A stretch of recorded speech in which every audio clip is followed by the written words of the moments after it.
आज जो हम बताने के लिए जा रहे हैं हिंदी का ये जो है 10 क्लास का 7वां चैप्टर है, जिसका नाम है परंपरा का मूल्यांकन।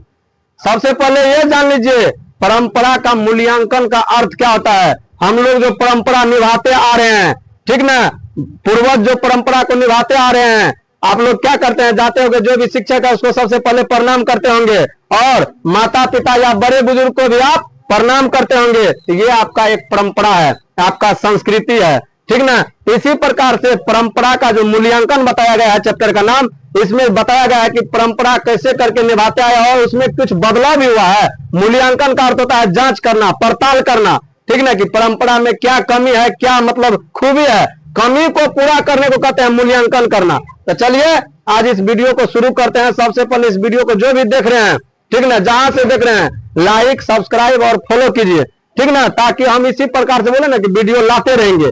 तो चलिए शुरू करते हैं इस परंपरा के मूल्यांकन को। रामविलास शर्मा का जन्म 10 अक्टूबर 1912 ईस्वी उन्नाव जिला के ऊंचा गांव सानी में हुआ था। इन्होंने अंग्रेजी विषय में लखनऊ विश्वविद्यालय से अंग्रेजी विषय में एमए तथा पीएचडी की उपाधि प्राप्त की। इन्होंने कुछ समय तक कन्हैया लाल मणिक लाल मुंशी हिंदी विद्यापीठ आगरा में निदेशक पद को सुशोभित किया। रामविलास शर्मा का मृत्यु 30 मई 2000 ईस्वी में हुआ था, ठीक ना। रामविलास शर्मा के देखिए ये जीवन परिचय है कि 10 अक्टूबर 1912 ईस्वी में उन्नाव जिला है, ठीक ना, वहां पे ऊंचा गांव नाम है, वहां पे इनका जन्म हुआ था।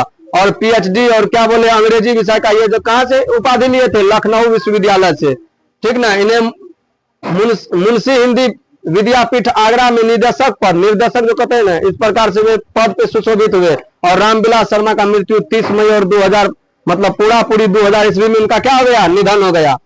इनकी रचना जो है देखिए, निराला की साहित्य साधना, भारतेंदु हरिश्चंद्र, प्रेमचंद्र उनका युग, भाषा और समाज, ये सारी इनकी रचनाएं हैं।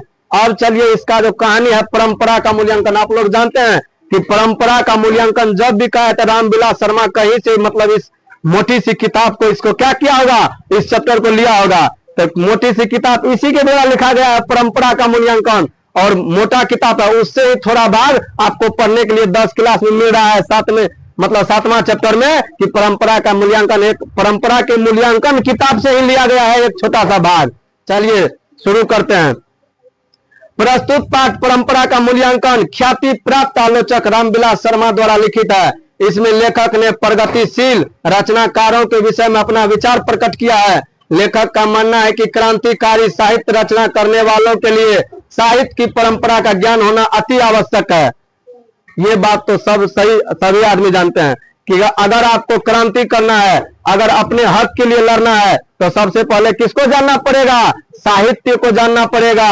पुराने मतलब नहीं बोले, पुराने किताब को पढ़ना पड़ेगा, तब अपना हक को आप पहचानिएगा, अपने अधिकार को पहचानिएगा। क्योंकि साहित्य परंपरा के ज्ञान से ही प्रगतिशील आलोचना का विकास होता है और साहित्य की धारा बदली जा सकती है। आप लोग ये बात सही जान रहे हैं। आप लोग जानते हैं कि हिंदी का जो मतलब उत्पन्न हुआ है, पहले अपभ्रंश भाषा, सबसे पहले क्या था, संस्कृत, वैदिक संस्कृत, समझ, सबसे पहले वैदिक संस्कृत, उसके बाद संस्कृत, उसके बाद समझ लीजिए प्राकृतिक, उसके बाद पाली, इसी प्रकार से अपभ्रंश, और उसके बाद हिंदी। इतना मतलब कठिन मतलब मार्ग से होकर के गुजरा है हिंदी। तो क्या किया, पहले भाषा किसी को समझ नहीं आता था, तो उसको क्या किया, धीरे धीरे डेवलप करते गया, और अब सभी आदमी हिंदी में लिख रहे हैं। हिंदी कौन लिपि में आते हैं, देवनागरी लिपि में। देवनागरी लिपि कहां से उत्पन्न हुआ है, ब्राह्मी लिपि से। देखते जाइए, यही सब बात है। अगर हम अपने आज के ऐसे समझ लिए आज के मतलब अपना सुधारना चाहते हैं ना, अस्तित्व या अपना भविष्य सुधारना चाहते हैं, तो पहले पिछले किताब को पढ़ना पड़ेगा कि मानव से कहां गलती हो गया है, ठीक ना, उसको सुधार धीरे धीरे किया जाना चाहिए। साहित्य से कहां गलती हुआ है, उसको धीरे धीरे क्या किया जाना चाहिए, उसमें सुधार होना चाहिए। हिंदी साहित्य की रचना, हिंदी साहित्य के बारे में कौन लिखे हैं, रामचंद्र शुक्ल, आचार्य रामचंद्र शुक्ल जी द्वारा लिखा गया हिंदी साहित्य का इतिहास। हिंदी साहित्य का इतिहास बहुत सारे आए और लिख के चले गए, उसमें त्रुटि कुछ न कुछ रह जाता था, और ये आचार्य रामचंद्र शुक्ल जी जो लिखे हैं हिंदी साहित्य का इतिहास, ये मान्यता अभी दिया गया है साहित्य को हिंदी में। तो इसी प्रकार से बोल रहा है, अगर हम परंपरा में कुछ बदलाव करेंगे तो उसके कमी को ठीक ना। क्या किया जाएगा, धीरे धीरे उसको क्या करेंगे, मतलब कमी को हटाने का काम करेंगे और नया वहां पे क्या करेंगे, नया चीज हम स्थापित करेंगे। तो आप लोग जानते हैं एक कहानी बताया गया था, सती प्रथा। पहले क्या प्रथा हुआ करता था, सती प्रथा। क्या सती प्रथा का क्या हुआ करता था, अगर किसी का पति मर जाता था तो पत्नी को क्या किया जाता था, जिंदा जला दिया जाता था। तो सभी आदमी वहां पे मौजूद थे, इंग्लैंड का, ऐसे समझ लीजिए फ्रांस का, या कोई विदेशी आदमी, और भारत के भी कुछ आदमी थे वहां पे। तो बोले ये प्रथा उचित है कि अगर किसी का पति मर गया तो पत्नी को भी जिंदा जला दिया जाए। तो बोला नहीं, कोई भी बोला नहीं, ये प्रथा उचित नहीं है। तो क्या क्या उस प्रथा को हटाया कि नहीं, आप लोग हाँ या नहीं बताइए, कमेंट बताइए आप लोग।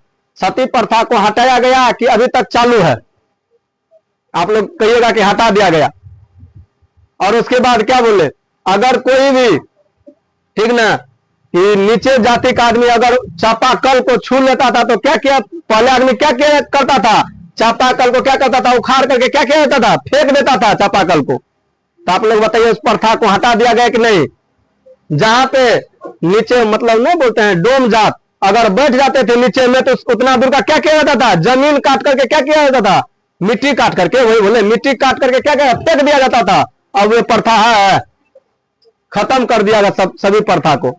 तो वही हुआ, परंपरा का मूल्यांकन का अर्थ हुआ कि हमारे परंपरा में क्या कमी है उसको पूरा किया जाए, या क्या गलती है उसको हटाने का काम किया जाए। यही रामविलास शर्मा जी लिखे हैं अपने इस परंपरा के मूल्यांकन में।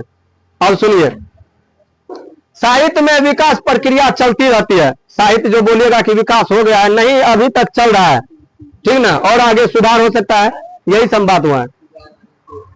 जैसे जैसे समाज का विकास होता है वैसे वैसे साहित्य का भी व्यवहार में देखा जाता है कि 19वीं तथा 20वीं सदी के कवि, क्या भारत के क्या यूरोप के, ये तमाम कवि अपने पूर्ववर्ती कवियों की रचनाओं का मनन करते हैं और उनसे सीखते हैं और नई परंपराओं को जन्म देते हैं। आप लोग जानते हैं पहले बहुत सारे कवि आए या लेखक आए, और नए नए कवि और लेखक भी आए हैं। तो वे क्या किया है, पुरानी पहले किताब को पढ़ना कहता है, पढ़ाई करने के लिए कहता है कि उससे सीख मिले कि पुराना किताब में क्या गलती हुआ है, क्या मतलब कहीं पे गलती हुआ है, उसको सुधार करेंगे धीरे धीरे। तब परंपरा का मूल्यांकन का अर्थ यही हुआ कि हम अपने धीरे धीरे परंपरा को क्या करेंगे, सुधार करते चले जाएंगे। यही हुआ परंपरा का मूल्यांकन, जो लिखा गया है किसके द्वारा, रामविलास शर्मा जी के द्वारा लिखा गया है। अगर आप लोग इसको अच्छी तरीका से जान लीजिएगा ना, तो अच्छी तरीका से अगर आप लोग पढ़ लीजिएगा ना, तो ऑब्जेक्टिव सब्जेक्टिव जो भी होगा इस चैप्टर से आप लोग को कहीं भी दिक्कत नहीं होगी। और बिहार बोर्ड में आप लोग क्या कीजिएगा, अच्छे खासे अंक मतलब अर्जित कर पाइएगा। जितना पढ़िएगा ना, आप लोग को कहते हैं अब समय नजदीक आ गया है, अब आप लोग अच्छी तरीका से पढ़ाई कर लीजिए, ठीक ना, ध्यान पूर्वक पढ़ाई कर लीजिए, ताकि बिहार बोर्ड आपका जो इंतजार कर रहा है उसमें सभी विद्यार्थी का, ठीक ना, अच्छे खासे अंक हो, अच्छे खासे अंक से प्राप्त हो, ताकि आपके माँ बाप का भी सपना है कि हमारा भी बेटा या बेटी क्या करे, मैट्रिक में प्रथम स्थान पे हो। कोई भी माँ पिताजी नहीं चाहता है कि हमारे बेटा या बेटी मतलब द्वितीय स्थान पे रहे। सभी का माँ पिताजी आजकल चाह रहा है कि हमारा बेटा या बेटी कौन स्थान पे रहे, प्रथम स्थान पे रहे। तो हमें आशा है कि आप लोग इस वीडियो के माध्यम से समझ गए होंगे कि आप लोग को किस तरीका से पढ़ाई करना है, पूरा जी तोड़ मेहनत करना है, ताकि आप लोग बिहार बोर्ड में अच्छे खासे अंक प्राप्त करें। मिलेंगे अगले वीडियो में बहुत जल्द, तब तक के लिए जय हिंद, जय भारत।